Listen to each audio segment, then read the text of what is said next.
Hey everyone, welcome to day 25 of the bootcamp. And right now we are learning about React. And today's session we'll be learning about the key prop, what are class based components, and we'll also see what is memoization. And towards the end of the session, a lot of you have been having queries about how to deploy the Spotify clone that we had built earlier. So we'll take a look at how to make your clone live and how to deploy it on Netlify. Okay. So let me know how you guys are doing in the chat.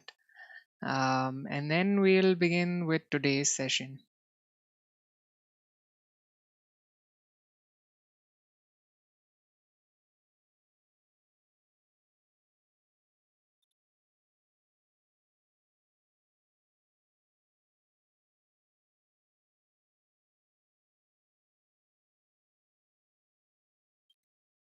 Okay, I'm glad to hear you guys are doing good. And in the meantime, people are joining. I'll just remove the code which is not required. I've already set up the created the startup part, and I'll just remove the things which are not required in the meantime till people are joining. Okay.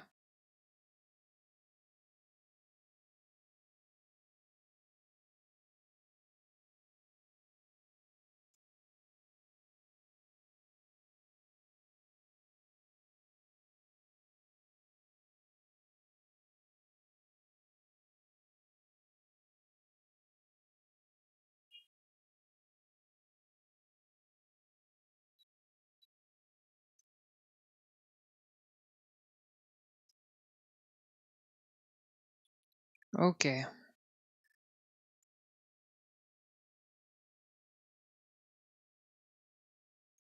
so the first topic that we'll be looking at today is rendering lists.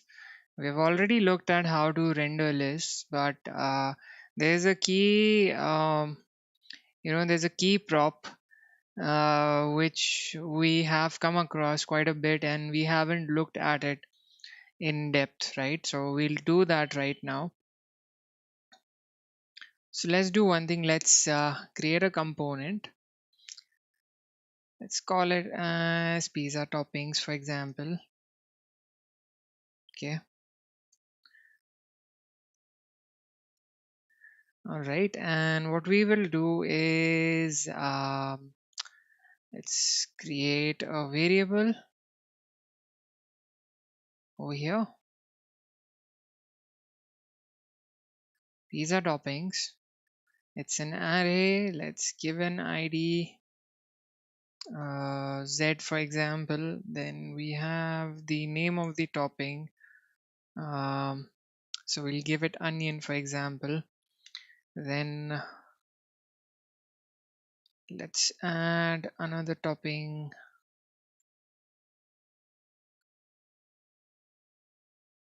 Okay.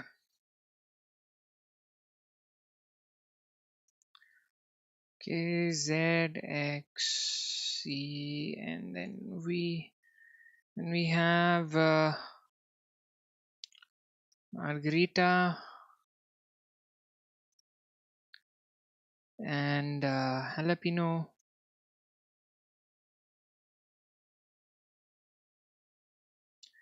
And finally we have pineapple. All right, so these are the different toppings that we have. Okay. And what we want to do is we want to display the list of toppings, and we want to be able to decide which toppings we want to remove. All right, so for that what we will do is we'll create a state, um, toppings, set toppings, and the initial value is the pizza toppings which we have defined in the array above. Okay. And what we will do is we will return an unordered list. Okay. and it will have list items. So these list items are the items which we have set over here. So toppings dot map topping, rather let's call it as an item, and we will return an li.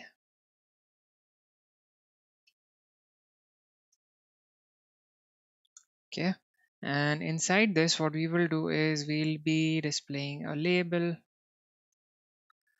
The label is for item dot topping. Okay, and here also we will specify item dot topping, and we have this input element over here. So its type is text, name equals item dot topping, and id equals item dot id, and let's use the default value attribute, and the default value is once again item dot topping. Okay,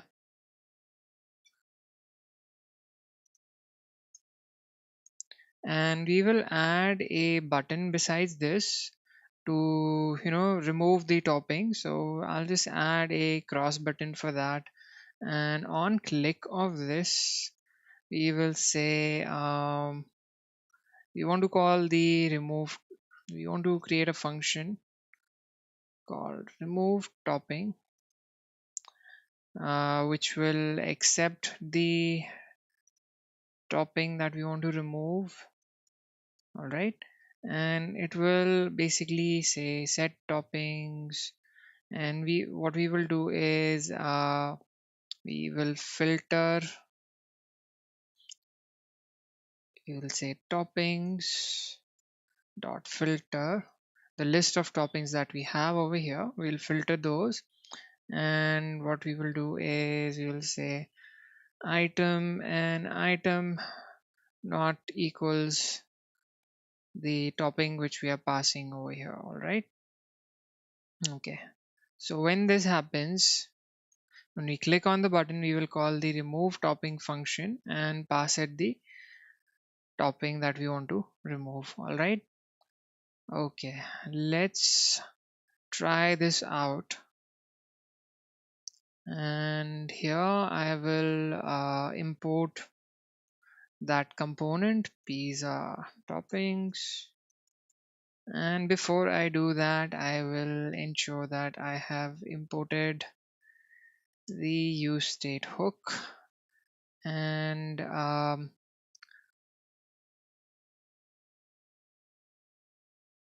okay, let's save app.jsx. So we are seeing all of the lists, right?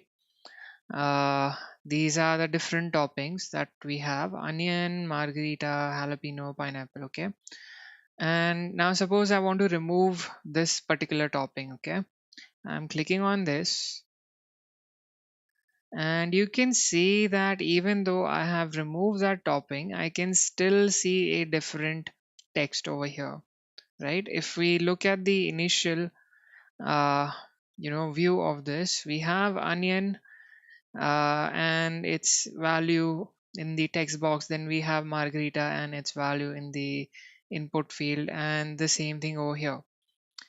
But now we are rendering this list of items, and I want to remove this particular one. Okay, that item has been removed, but the value is not being shown correctly over here.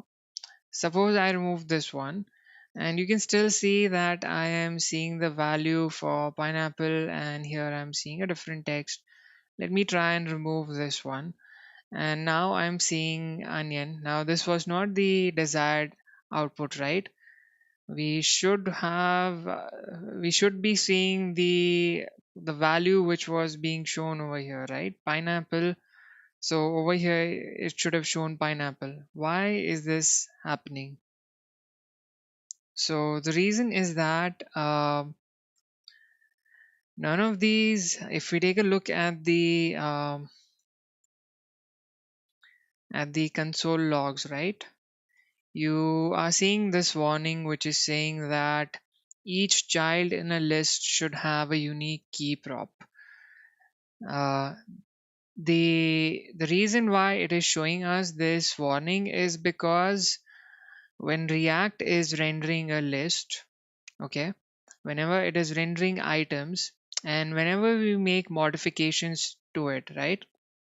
So we were removing items from this we were removing toppings from the pizza that we want, and as we are removing the toppings, the component is getting re-rendered, right? When we are calling this set function, which will basically modify the state and trigger a re-render, right? Now when this is happening, when React is trying to modify the DOM after the re-render has happened, it does not know which items have been removed. Okay, it's not able to figure out what is the changes between the last render and the next one. That is why there's a mismatch in what you're seeing on the screen and what is actually being removed. It says that one item has been removed, but which one item has been removed, it's not able to track that correctly. So when we pass the key prop, right, it is uniquely able to identify, okay, this was the item from the last render, this is the one after the update. Okay, what are the differences between the two? Whatever are the differences, it is able to track that easily when we provide the key prop. Okay, so let's do that now. We'll make use of the key prop over here, and here we will say item dot id. Okay, since we know that id is unique across the items in the toppings, we are going to make use of that. Okay, now let's do a refresh. You can see that warning is gone, and I'll try and remove some toppings from here. So I have removed this topping, and you can see that we are getting the correct value over here. Let me remove margarita, and you can still see that it is showing the correct name of the topping besides the label inside the text box. So this is where it is helping React to identify what were the changes in the last render and what are the difference. I mean, it is able to identify what is the difference between the last item which was rendered and the ones which have been updated. It is able to look at the changes and remove the toppings which are no longer needed, and then it is able to display that information correctly on the UI. So you can see, as I'm removing items, I'm seeing the correct label as well as the correct value inside the text box. All right. Now you might be wondering, can we make use of the index which is available when we are making use of the map function? Okay, so let's try that out. Okay, now I have replaced the ID with the index. Let me do a refresh and let's get rid of this. But still you can see that it is showing the correct value inside the input box. The reason why this is happening is because if you go with index, the array which was there earlier where it was expecting we had removed the third item, right? And where it was expecting the third and we are making use of the index over here. So the size of the list has changed, but and the values of the index have also been modified. Now this was the fourth item, now this has become the third item. But since we are using the indexes, it's not able to identify which one was the third item, which one was the fourth item, right? So even indexes are not reliable. You should use a unique value. Okay, now if I go back to the previous way we had done this, right? and I remove jalapeno, right? So you are still seeing the correct label value and the input value as well. So this is the importance of the key prop when you are rendering lists. Okay, so I hope this is clear to you guys. Let's take a look at another example for this. So what I will do is let me just duplicate this component. Let me paste it here. Okay, all right, and I'll just comment this part out.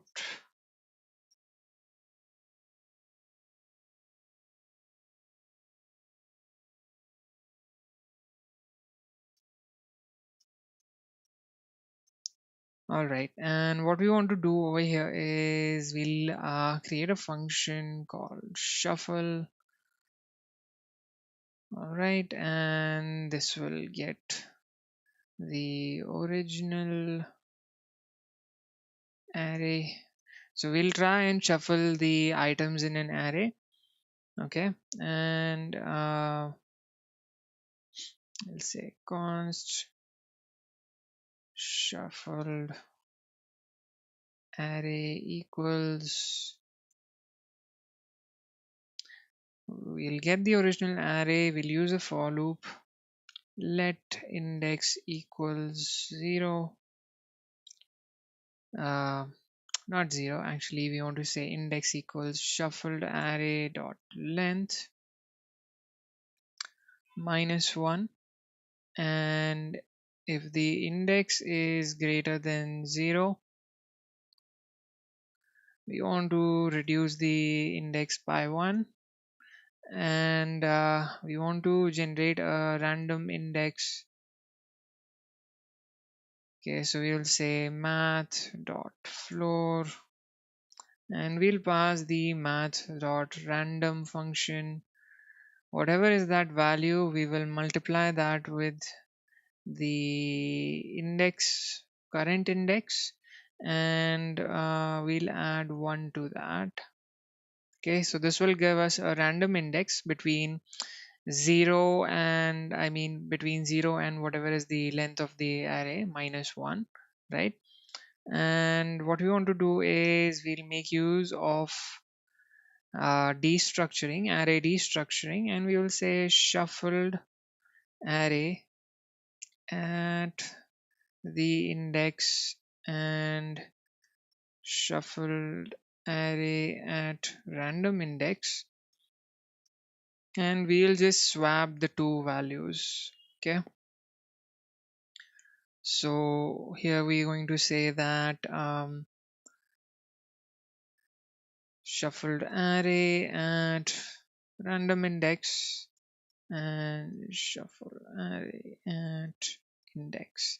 So what we are doing is whatever was the value of the element at that, random index, that we are going to assign to this one, and whatever was the value at the current index, we are going to assign that to the random index element basically. So you can use destructuring to swap the values of two variables as well. Okay, so we have a shuffle array function available, and here what we are going to do is, yeah, we'll make use of the pizza toppings, and we'll use the use effect hook. Okay, and what we want to do here is we'll create an interval, set interval, and what we want to do is you want to say set toppings. We'll call the shuffle function, pass it the toppings that we have, and we'll use and we will clean up this. So we'll say return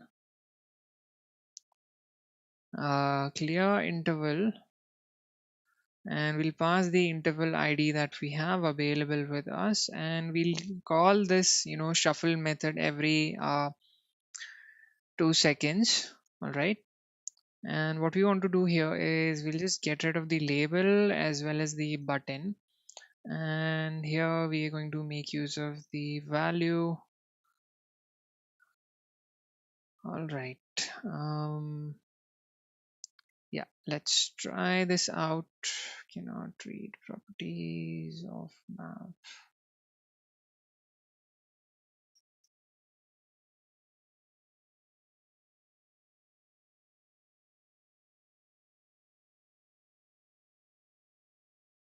Give me a second. Input type text value item dot topping, and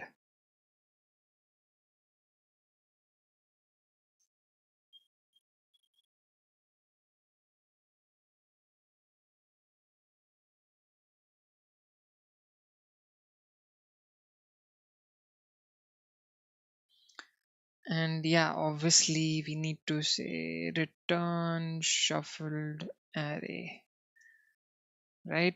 We modified the items in this array and we need to return this array, right? So let's do that. Okay.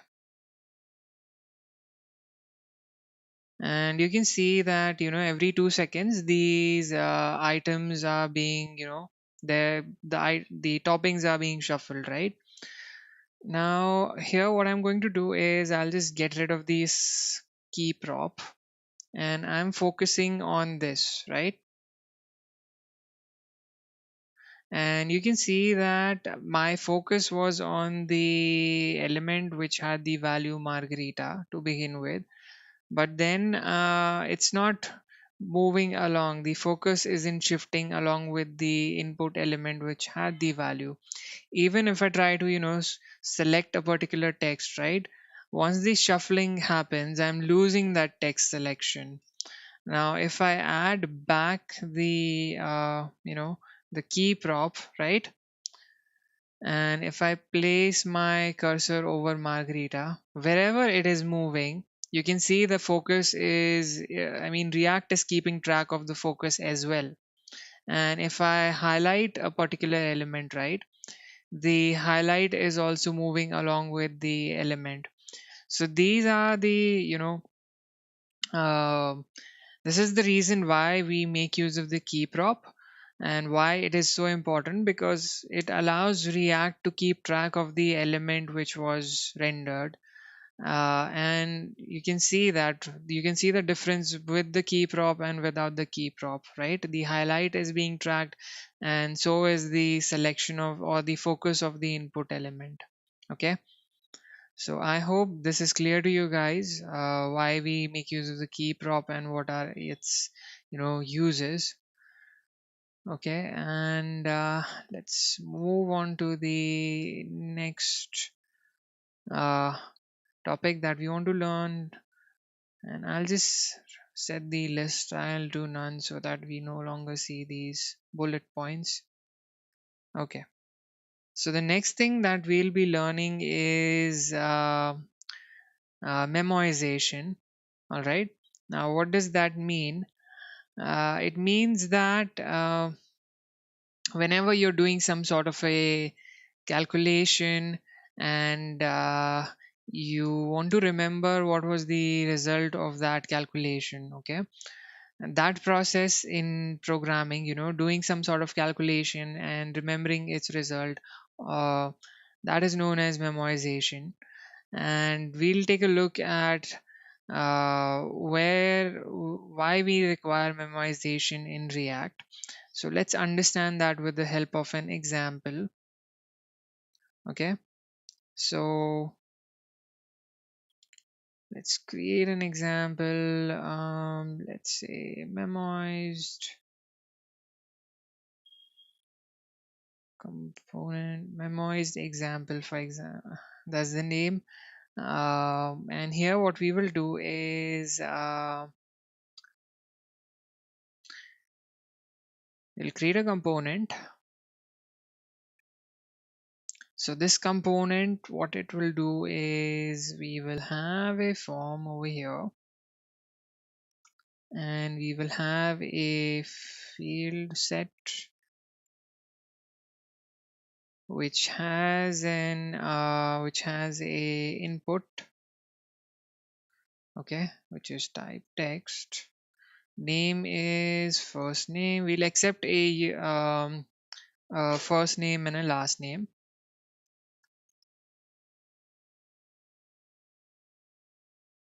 And similar to this, we will add last name, uh,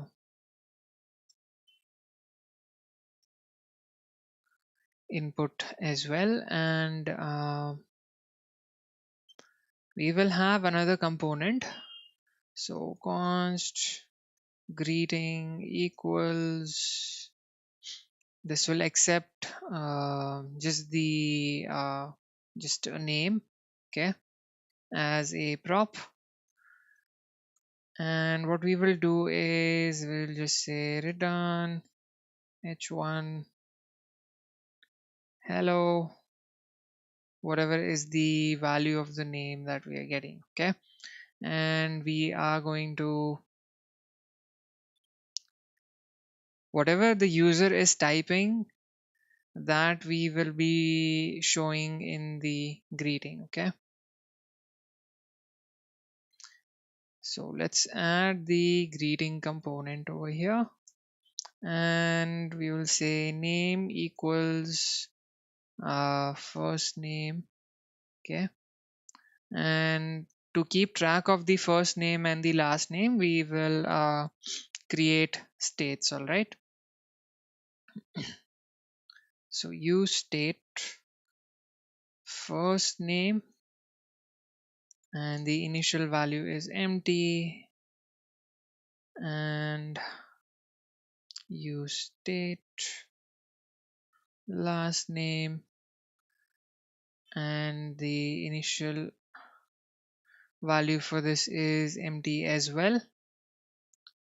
All right, and we'll just say that the value equals first name, and the value for this equals first name, sorry, last name, okay. And whenever we are changing this, what we will do is we will say set first name, and we will pass event dot target dot value.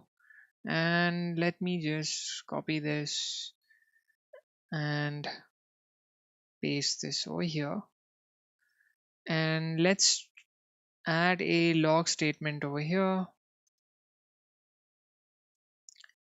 Greeting rendered, and we will say date dot new date, and we'll just say to string, okay.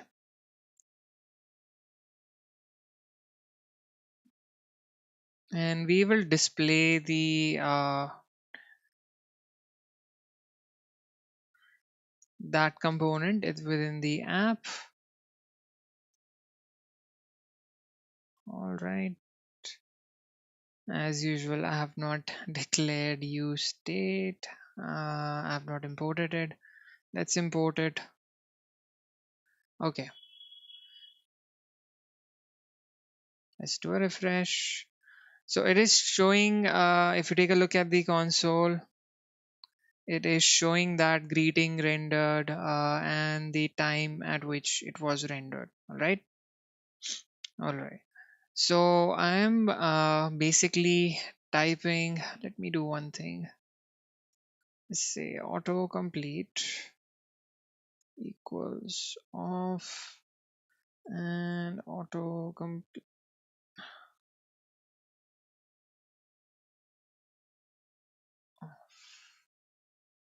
Okay. So this is the text box for the first name, and this one is for the last name. Okay. Let me add a placeholder over here as well. First, enter first name, enter last name. Okay. And so what happens normally is that we have this parent component, right, which is memoized example, and then we have this child component within it, which is the greeting. Okay. So generally what happens is whenever we make a change to the parent component, the child gets re-rendered. So as I'm typing my name, okay, you can see that it is re-rendering that component. All right.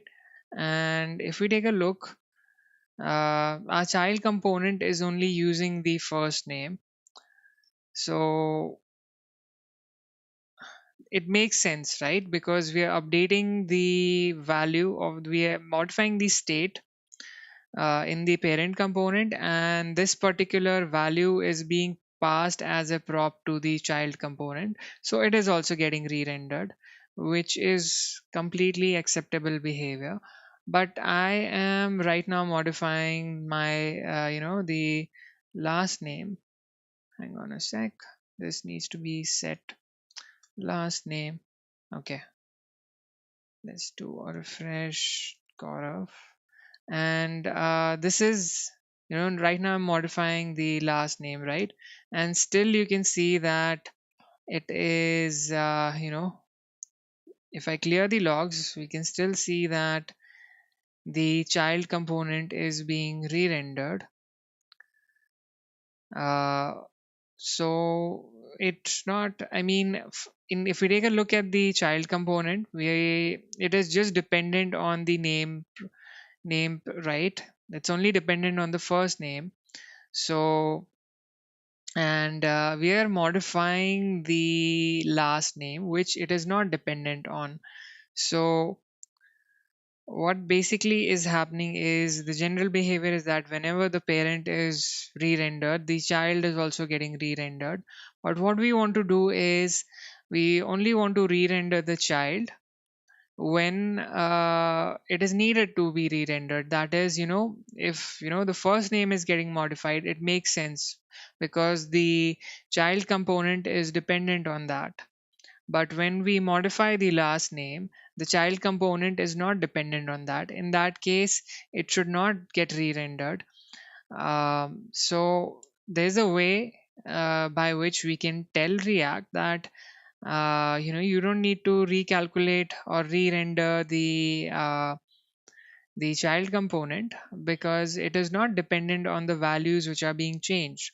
So with the help of the memo function, you can create a component that will not re-render when its parent re-renders, as long as the new properties, okay, of the child are same as the old properties. So let's take a look at how we can achieve that. So what we will do is, we will import memo, which allows us to memoize the props basically. And here what we will do is, we will say memo over here, and we will pass this function. We will pass the function, we will call the memo function and pass it the function which was assigned to the greeting component. Now this becomes a memoized component, and let's take a look at the difference now. Okay, so you can see this is the first name, I'm modifying it, and it is re-rendering the child component, which is perfectly fine. Now what I will do is, I'll clear the logs and I'll type the last name. So you can see that it is no longer re-rendering the child component. So using this, React is able to understand that you know it it no longer needs to modify this child component. I mean, it no longer needs to re-render the child component, because the the new props the value of the new props is same as the value of the old one, right? Because the prop on which this child component is dependent, it was the first name, so we are not touching the first name at all. We are just modifying a different property. Now this property is also associated with a state, and whenever we are making a change to it, it is re-rendering the parent component, right? So parent rendered, so you can see the parent is rendered, then we have greeting rendered, right? If I make any changes, so the parent gets rendered and then the child component gets rendered. If I make any change to this one, only the parent gets re-rendered, and because there were no changes to the child component, it is not getting re-rendered. So this is the benefit of using a memoized component, right? When we specify a component like this, so it creates a copy of this component which is memoized. And because of this, I mean, we are getting a a nice optimization that only components which need to be re-rendered, only those components are re-rendered. And there is a hook which is known as use memo. We'll take a look at it a bit later on in one of the sessions ahead. But for now, just remember that you can create a memoized component using the memo function. Okay, and you can read more about it in the resources which have been shared along with this assignment. All right, so I hope this is clear to you guys. What is the difference between a regular component and a memoized component, and where a memoized component can be used? Yeah, so I mean, for small components, it is fine.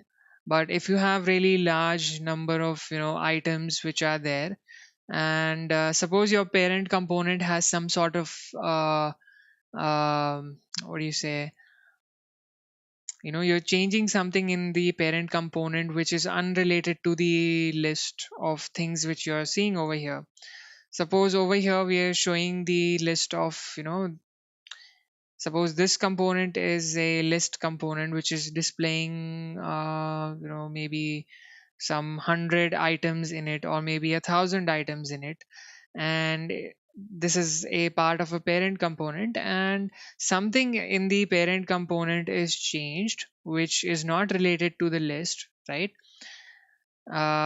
So the parent component will re-render, but along with it, a its child component will also be re-rendered, which might have 1,000 items. And this, right now we're using a normal, very simple component. But what if there are complex calculations involved when showing that you know list of 1,000 items, or there's an API call. So unnecessarily you will be making those calculations where it is not required, right? So that is, I mean, in such scenarios, you can make use of this optimization. Okay. And it will give a better user experience. It will render that page faster. All right. Okay. So that is what we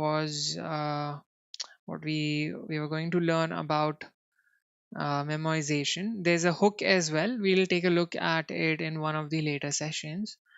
Let's move on to the next topic. So we have, as I told you earlier, prior to version 16.18 of React. Right now we are working with version 18. React did not have functional components. So far we have been playing around with functional components, but prior to that, we used to work with class based components. And then the ideology changed, and then functional components were introduced. But I wanted to give you guys a sense of what class based components are and how they work. because maybe once you get a job, you might be working on a code base which still uses that concept, or there might be some code which is still class based components, and you might have to convert a class based component into a functional one. So it's good to know how class based components used to work and how you can create a component in React using classes. So let's take a look at how we can do that. Okay, so what we will do is we'll create a component called products. Okay, dot .jsx. So we had done this exercise a few sessions ago where we were fetching a list of categories, and based on the category which was selected, we were displaying some products, right? Images and some title. So we'll take the same example from before. We were making use of this, what do you say, fake store API, right? And we were making use of this particular API, which was get the show the products which are in a particular category, right? So we'll try and implement this behavior using a class based component. Let's do that over here. So we will say rcc react class component. Okay, so the first thing that you notice over here is we have declared a class. This class extends a base class which is known as component, which is coming from React. Okay, and it instead of a functional component where we directly return the JSX, right? Here we have a render function which returns the JSX. And let's take a look at how we create a state. So we have the constructor, okay, and we need to call the super on this, right? Which which is basically the constructor for this component, which is coming from this component class. So this is the base class for all of the components, class based components. So we need to call super like this, and then we want to say this dot state. Okay, so instead of the use state hook where we used to keep track of the we used to have different state variables, here we have a single state, and we define the initial state over here. So categories, let's give this an empty array. Then we have products, and then we have the selected category, and let's set this to null, for example. All right, so this is how you give the initial value for your state.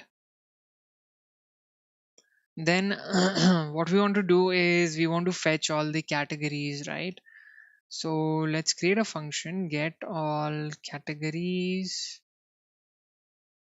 and we will make use of the fetch API. And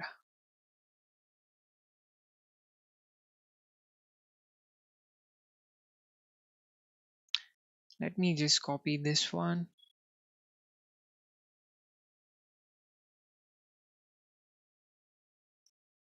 Okay, and over here what we will do is we want to modify the categories, right, which are in the state. So we will say this dot set state. This is a built-in function which is coming from the component class. Okay, so instead of making use of the use state hook where we used to say set state and pass the updated value, we are directly calling set state, and we will just pass the value of the property of the state which we want to modify. So in this case we want to modify the categories, and so categories, that is equal to the JSON that we are getting. Okay, All right, and similar to this, what we want to do is we want to call this, right? So if you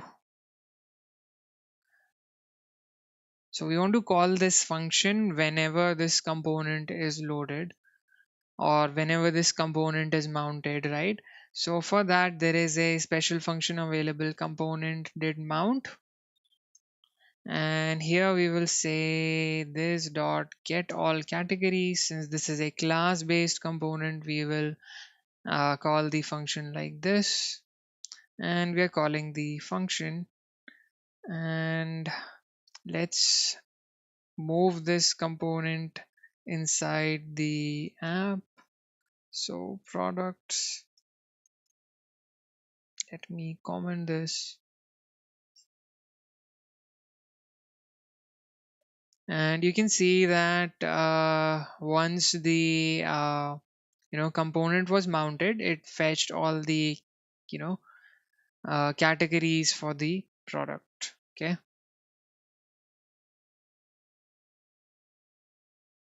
and let's add some log statements over here. Component did mount. Let's copy this. Let's add this component rendered, and constructor called. Okay, let's clear the logs. Let's do a refresh. So you can see that we have the constructor gets called, then the component is rendered, then the component did mount function is called, and then afterwards the categories have been made available. Once the category um, has been fetched, we're updating the state right over here, this dot set state. And once that happens, the component gets rendered again. That is what we are seeing over here. All right, so the flow is similar to what we had in a functional component, right? Where whenever the rendering used to the state hook used to get called first, so which is this part basically. Then the rendering used to happen, right? The element used to get rendered, then all the use effects, the code inside them, that used to get called, if you remember. Okay, so just like we have component did mount, we have another function component you know did component will unmount. So in our use effect where we used to have the cleanup logic, right? Just like how we have this cleanup logic over here, this piece of code would come over here. Okay, all the cleanup logic will come inside this function. Okay, and now what we wanted to do is whenever we were getting all the categories, we wanted to render those uh, inside the select tag, right? So let's do that. Let's create a select, and let's give it the name categories, id categories. And what we want to do is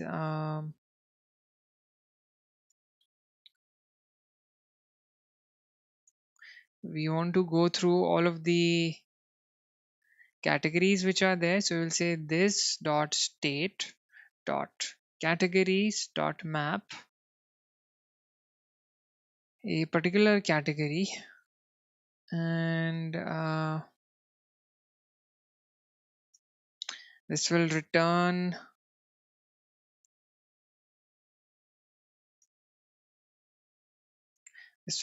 an option,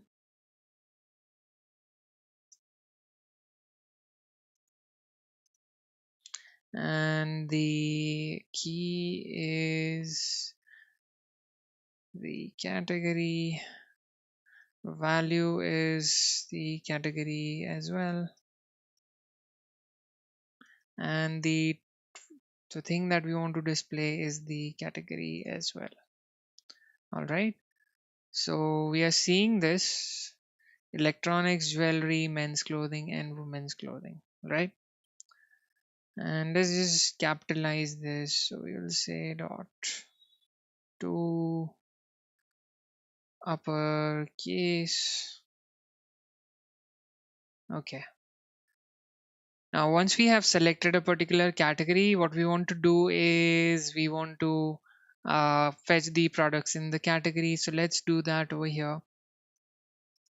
On change, handle category change. So handle category change. This is a function within the class, and what we want to do here is we'll get the event and we will say this dot set state. This time we want to modify the selected category, right? So that is coming from the event target dot value, and let's try this out.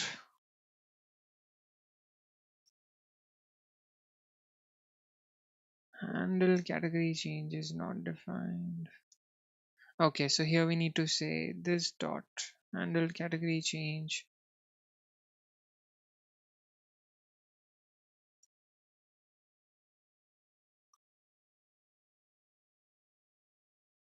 And once this happens,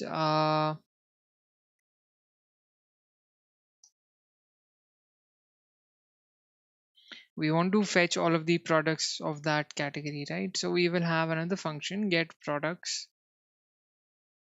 by selected category, and we have an API for that as well.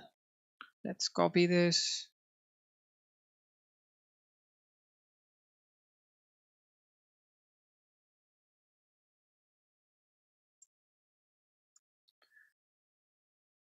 Once we have all the products of the matching category, so here we will say dollar. We'll make use of the template literal syntax, and we will say this dot state, not set state, this dot state dot selected category. Okay, and here once we have the products available, we'll say this dot set state. We'll just modify the products, and the value of the products is the value in the JSON variable. Okay, and how does React understand that this particular category has been changed? How do we get to know about that? So when we're using functional components, we used to pass dependencies on which uh, we used to pass dependencies to the use effect hook, right? And the code which was related to that dependency, that would get run whenever that value was modified. So over here we have uh, another function which is provided by the built-in class, which is called component did update, which gets the previous props, previous state, and a snapshot. Okay, now let's log all of this to the console. Previous props, previous state, and snapshot. Okay, so you can see that whenever a let's do one thing, let's modify this. Now it is saying that cannot read properties of undefined. It's not able to It's not able to call undefined on an object which it's not able to call set state on an object which is undefined. So basically, over here, it's not able to understand what this is inside this function. And the reason is because we're calling this from here, right? When this element calls this is a different this compared to, what is the value of this expected here. So that is why we use arrow functions which will bind the correct context of this. So I have modified this to an arrow function, and let's clear this. And now if we modify this, right, you can see that we are no longer getting the error. That is why it is important to use arrow functions, especially inside class-based components, so that the correct instance of this is available within your function. Okay, no matter from where it is being called. All right. So you can see that, the category was modified, and it once the category was modified, this particular code was executed, component did update, and then we have the previous props. So since this component is not receiving any props, this is empty, then we have the previous state, right? The selected category earlier was jewelry, now it has changed to men's clothing. So it is showing that, suppose we change it to women's clothing, now we should get the previous state as men's clothing, and this is the current one. So what we want to do is we want to check if this dot uh, state dot selected category is not equal to previous state dot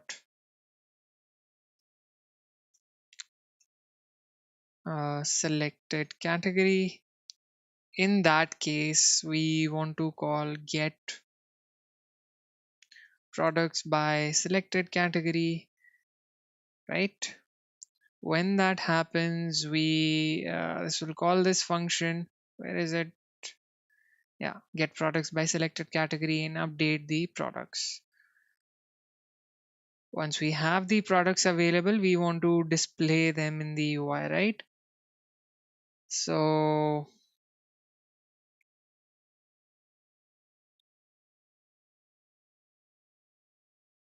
let's do that over here. So outside our select, we have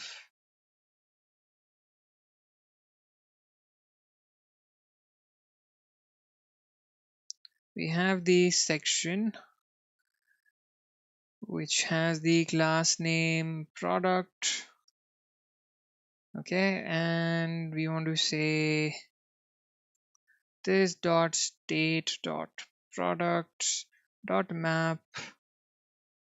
We will get a particular product, and what you want to do is this will return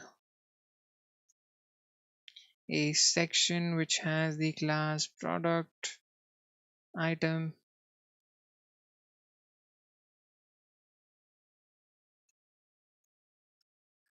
product item class, and within this we have an image.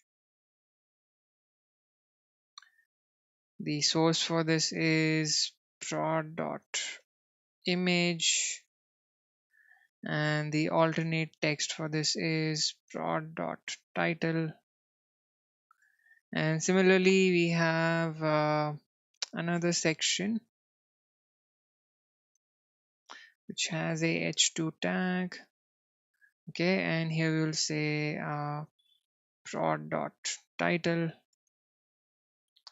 and let's give this a style. Let's give the height as 200 and the width as 200 also.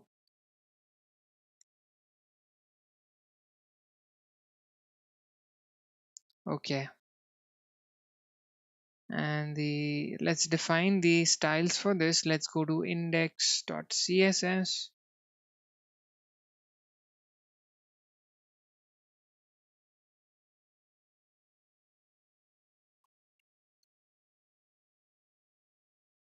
So we have product, which is display grid, and grid template columns we want to repeat. We will say auto fill, and whatever is the minimum and the maximum between 300 pixels and one fraction, we want to use that. And for the product item, we will also say display grid, and template columns we will say 200 pixels and one fraction for the next one. Let's select a particular product.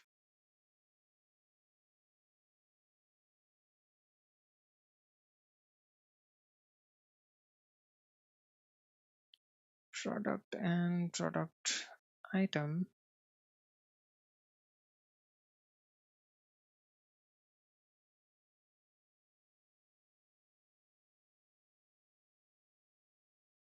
Let me check if I gave the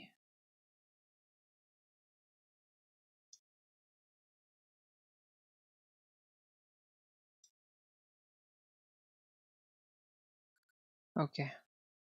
So you can see the product as well as the item, and let's also give some spacing between the two.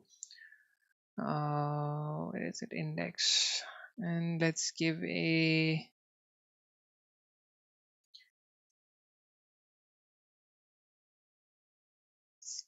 gap of 16.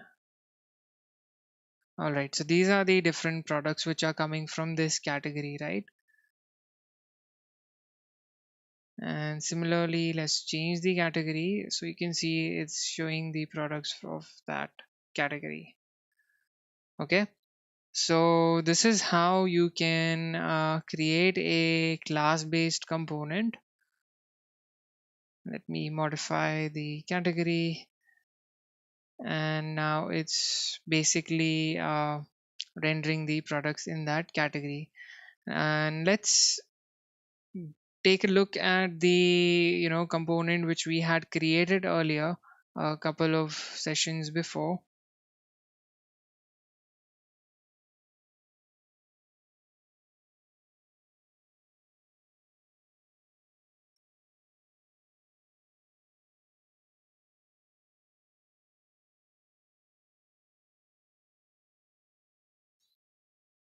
I'm just opening that piece of code, and actually let me just put that file over here.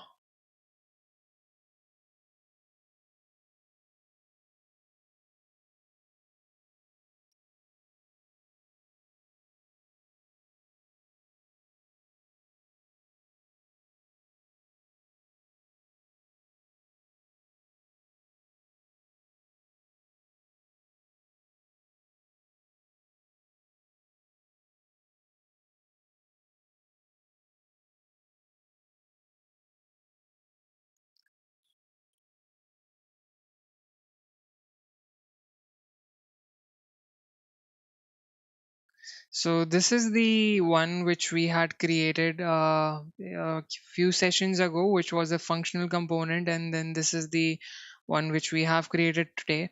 Let's take a look at the differences between the two. You can see them side by side. So here we were making use of the use state hook and defining a specific state variable for each of the individual variables, right? Here we have a single state object. Then where we were calling get all categories, this is the equivalent of that component did mount. So a use effect with the, an empty dependency. So whenever you have a class based component and you want to convert it into a functional one, so whatever code you had inside component did mount, right? You can move that inside the use effect which does not have any dependencies. Okay. And if your effect has any cleanup code, that will go inside component will unmount. Okay.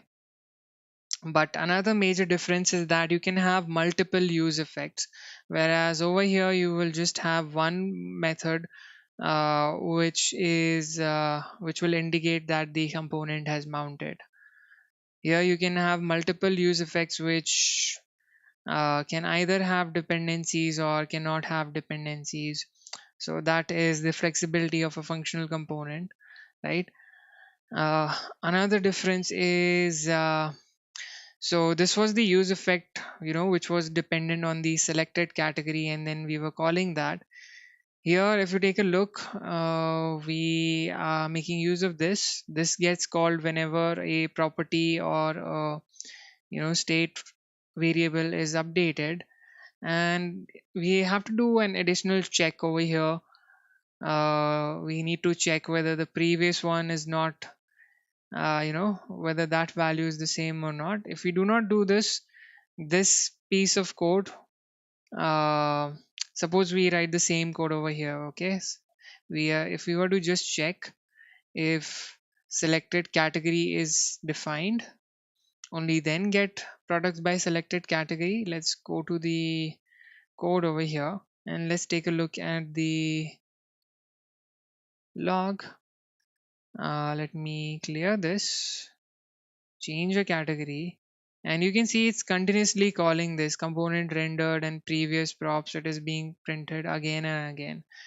That's because whenever we are whenever the prop gets updated, I mean the selected category is updated, it calls this function, and this function in turn updates the state, right? So once again it will call this, so it's going into an infinite loop of sorts where it is you know uh, updating it, and the value is always defined. So here we have to do a comparison with the previous state. Only if the previous state is not equal to the current state, in that case we make this API call.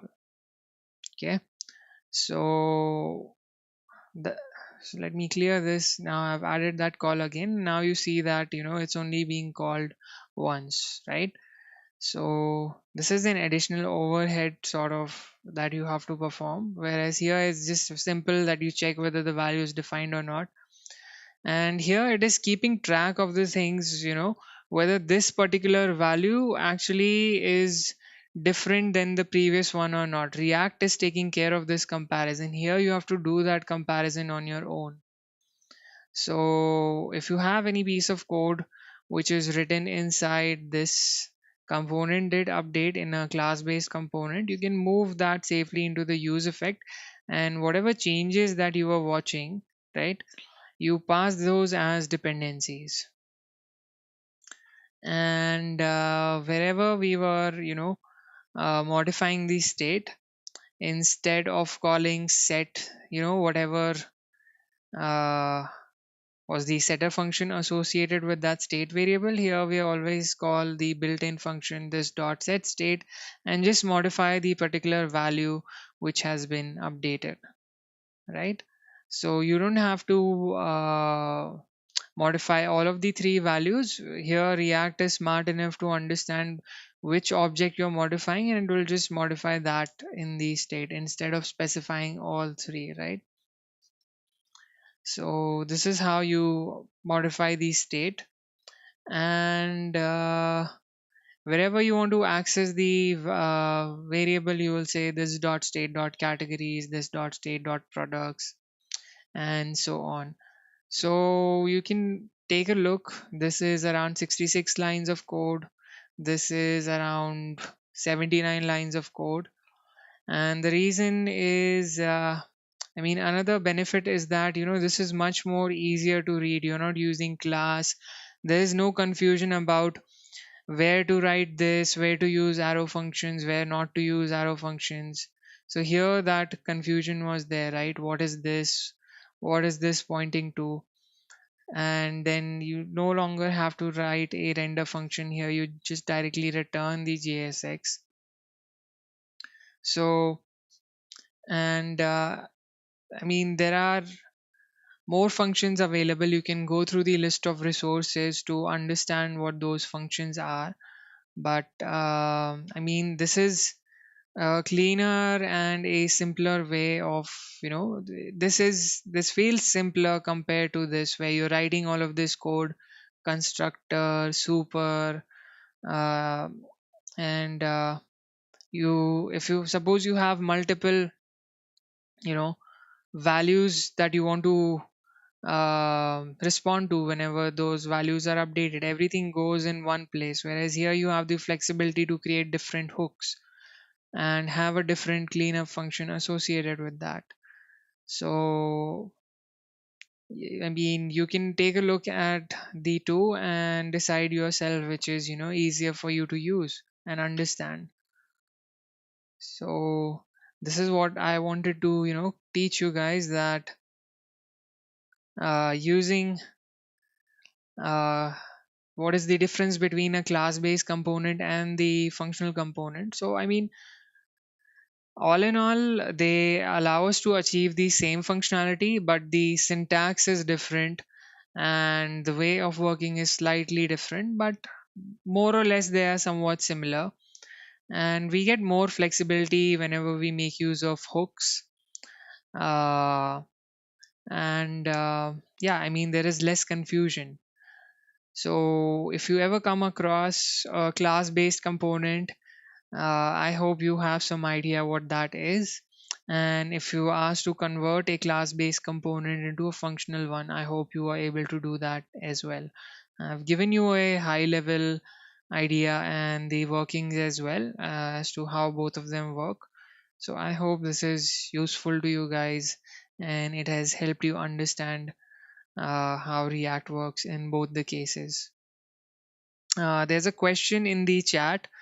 Uh, should we always use memo on child components? No, you should not always use memo on child components. Like I mentioned, uh, you should only use it when it is required, when you feel that there is a very expensive calculation and it does not make sense that uh, what do you say it does not make sense that the child component should be re-rendered, right? So in such cases, you should use it. There's also a very good article available which has been shared in the resources, right? So you can go through that, and let me try and find that for you. I'll share it in the chat as well. Just give me a moment.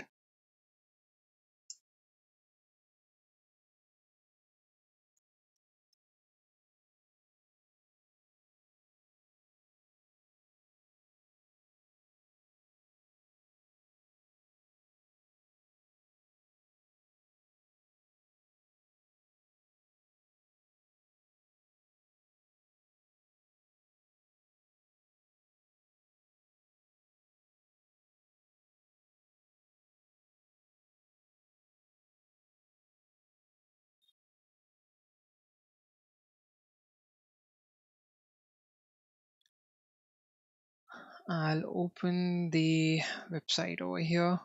So this is the official React documentation. This is their beta website. This is what I recommend that you guys go through. If you search for memo, for example, and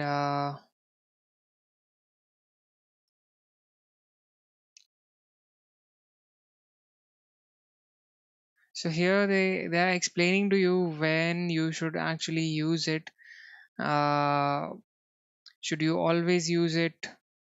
And let's just search use memo. So this is another hook which is available, which is known as use memo, right? You can we'll be going through this in one of the upcoming sessions, and you can basically check out these two articles, and I'll share the exact link as well. It has been shared in the resources, when to memoize your component. So it is mentioned over here. You can go through this and get a better understanding of this. All right, and if it's still not clear, you can let me know. We can go through all of this once again. Okay, so what we will do now is a lot of you had questions about deploying the Spotify clone, how to deploy it and make it live. Let's take a look at how we can do that. So let me open the code base for the Spotify clone.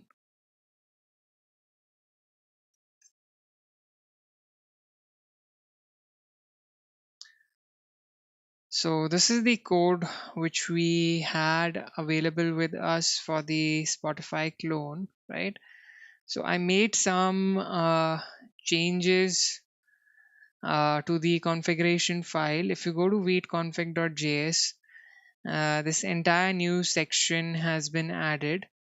So here what we have done is we are specifying all of the uh, folders that we have. We are telling uh, Wheat that these are the main routes which are available within our project.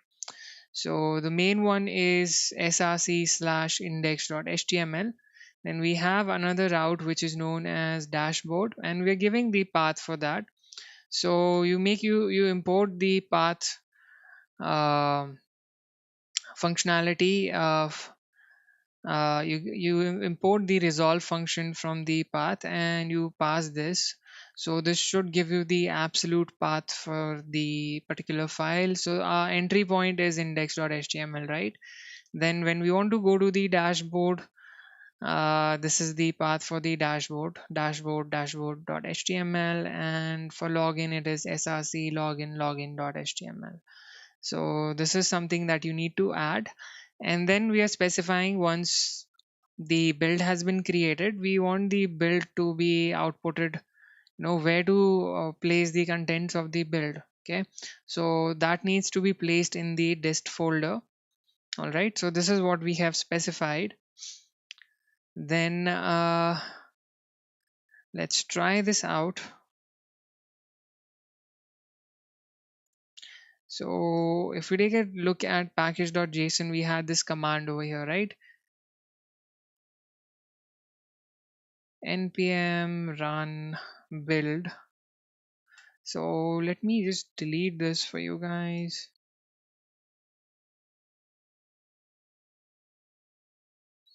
Now whenever we run the build command, it will go to the config, read that config, and it has generated this dist folder, and it has all the production ready code, and all the assets are available.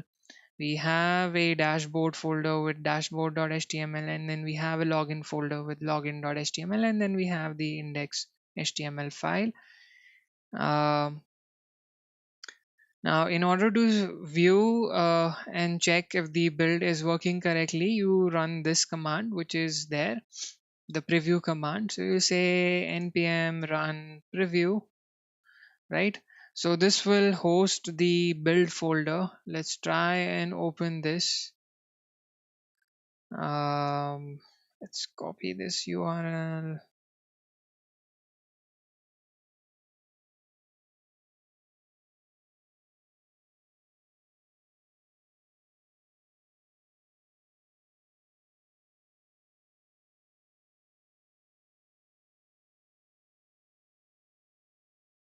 All right. So we have pasted this over here, and you can see that it is opening it. Now there are a couple of other things that we need to do as well. If you remember, we had created these env files, right? We had one for development, and we had a general environment variable file. So for the development, we would be using localhost 3000, and this was the redirect URI. For the the build one, since it opens at port 4173, we need to add those two keys over here and specify the port number. And the other change that we have to do is we have to go to our Spotify account, and we need to go to the dashboard,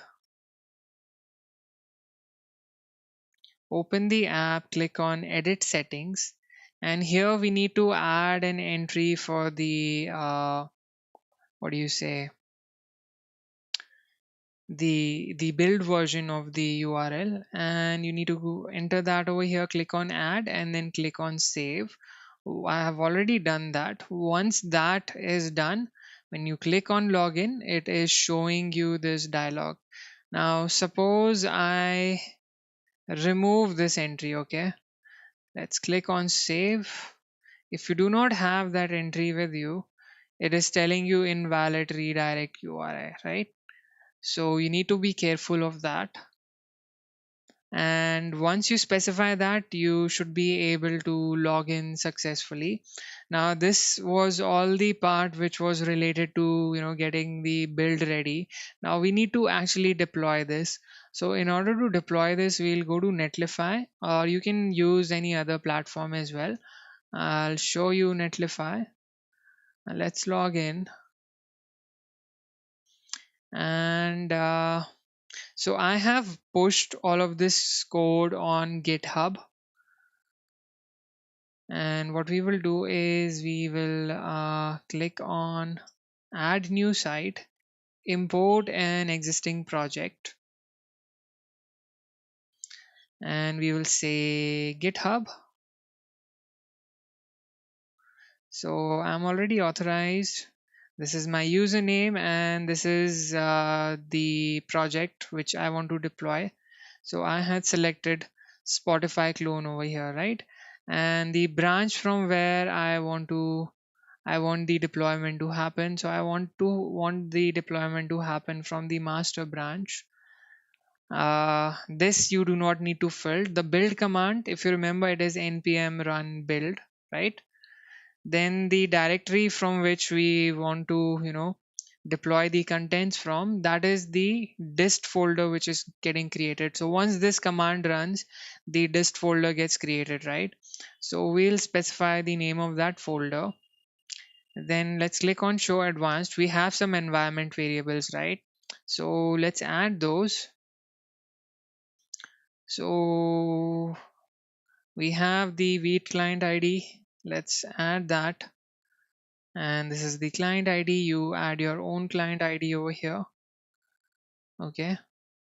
Then we need another variable, which is the base API URL. And let's paste that over here. And we need the redirect URI.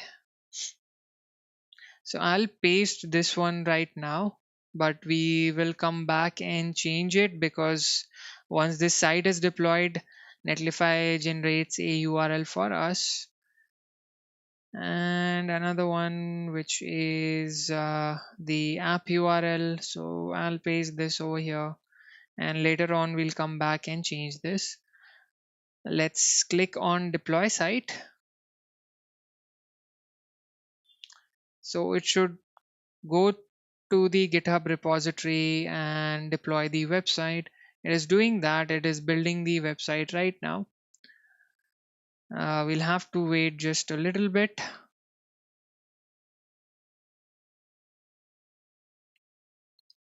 Give me a sec.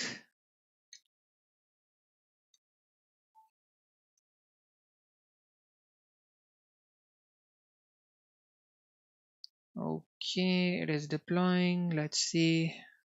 All right, so the deployment is done, and this is the name which it has created. Let's click on this, and you can see that it is showing, it's actually redirecting to 4173, which is not that is not something that we want. Let's go to the site settings, and you click on change site name, and let's call this as Spotify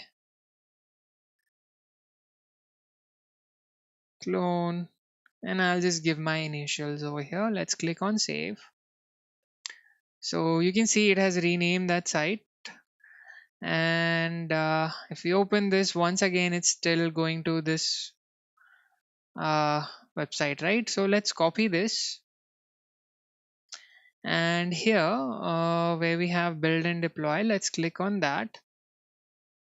And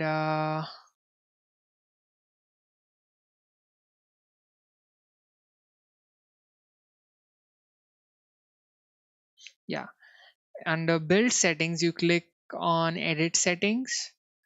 Okay, and here we need to change the where is it, yeah, the environment variables. Okay, so you click on this, and we are interested in the app URL, right? So instead of localhost, this will become the domain name which is provided by Netlify. We just need to say https colon slash slash Spotify clone gs.netlify app. Let's copy this, and let's or update this in the redirect URI as well. Okay, so we have done that. Let's save this, and now let's click on this. So it's still taking us to that. So we need to go back to the site overview, and let's go to the site settings. Wait. Sorry, let's go to the deploys and let's click on trigger deploy. We'll say de clear cache and deploy site. So it will try and do the deployment once again.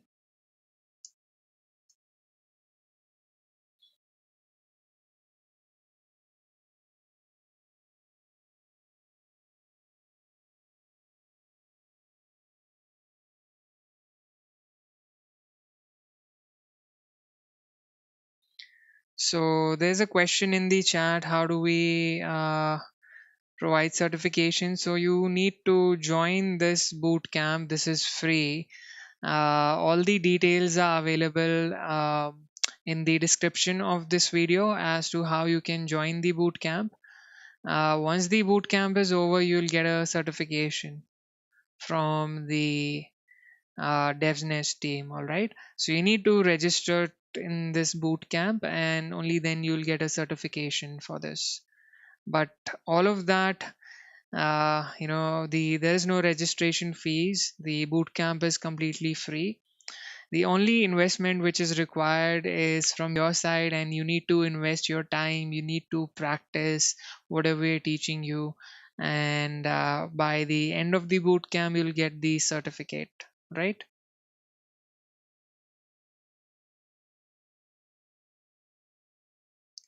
Okay, so the website has been built, and it basically ran the build command and then it deployed the website. So let's open our website. Let's come over here. Let's click on this. This is the website URL. And now you can see Spotify clone. Let's click on login to Spotify. So over here also, once you have the domain name available, right, you need to go back to your dashboard, click on edit settings. Let me get rid of this, and I'll remove this one as well. I'll just paste this over here. Okay, let's close this and this. If I click on login, it's giving me invalid, right? So I will copy this URL and just paste this over here. I'll say save, and let's close this. Let's do a refresh. Let's click on login to Spotify. Hmm.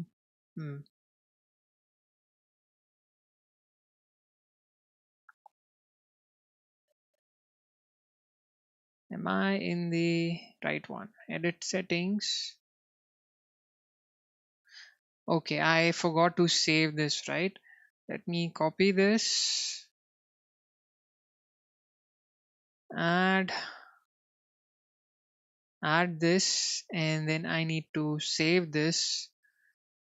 Okay, let's click on login to Spotify. Yeah, so the changes were updated in your developer account, and then it'll show you this pop-up. Let's click on agree, and yeah, there you have it. Your Spotify clone is being loaded.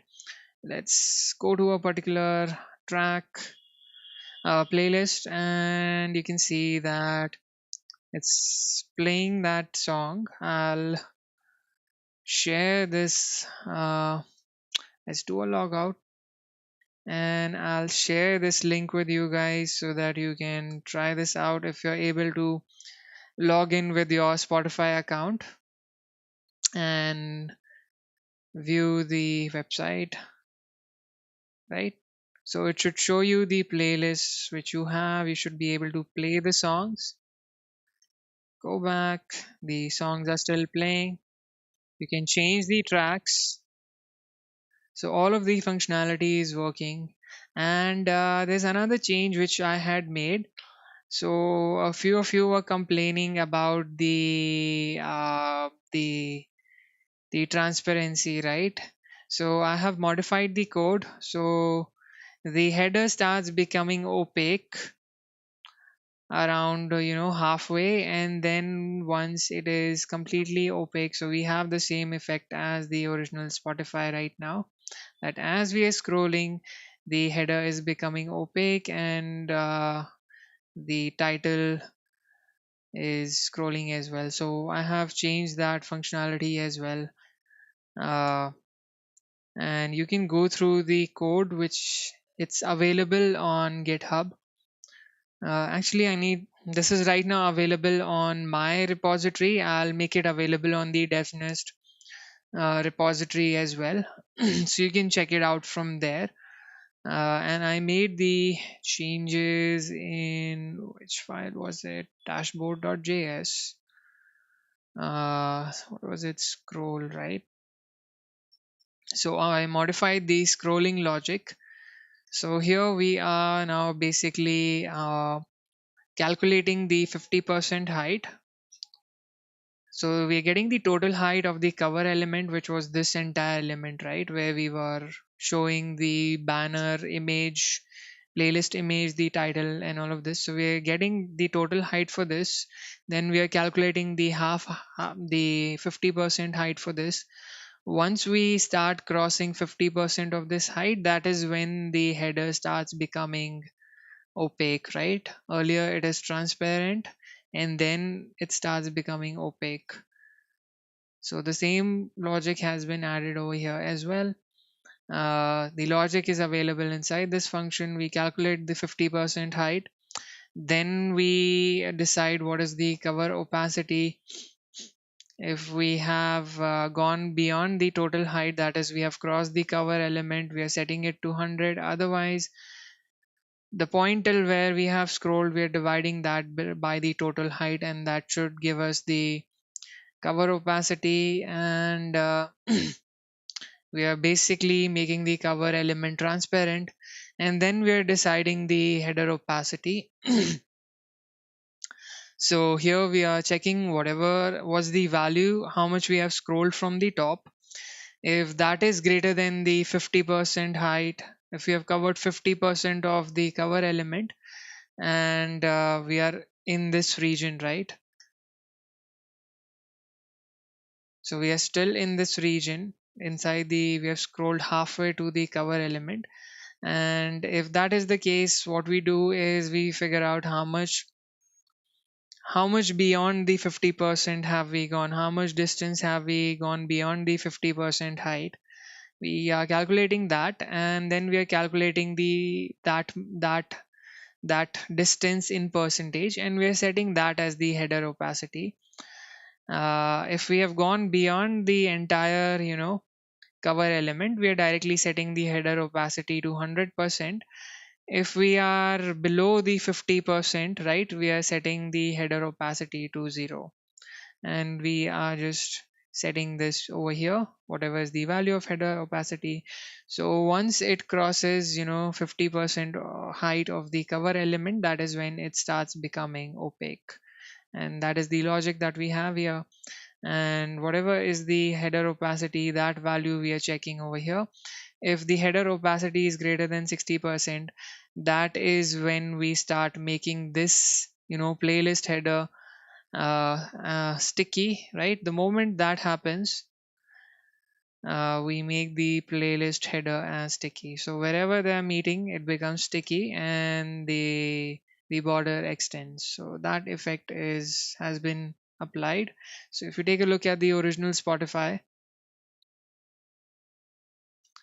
and select any playlist, for example, and you can see we have the same effect. As we are scrolling, we're at the 50%, I mean, we're there, and this starts becoming transparent, and this starts merging. So we have added that functionality as well. Okay, so you can go through this logic also. All right, so I hope this is clear to you guys how you can deploy your Spotify clone using Netlify, and you can share it, and you can share the GitHub code, and also the uh, you can share the live link with your with others, and you can showcase your projects with others. I hope you guys are enjoying building the Spotify clone. So that is it for today's session. We'll stop here, and in case you guys have any doubts related to whatever we learned today, you can connect in the Discord voice channel, which will start as soon as we end the stream. So take care, and I'll see you guys in the doubt session followed by this stream. Okay, bye.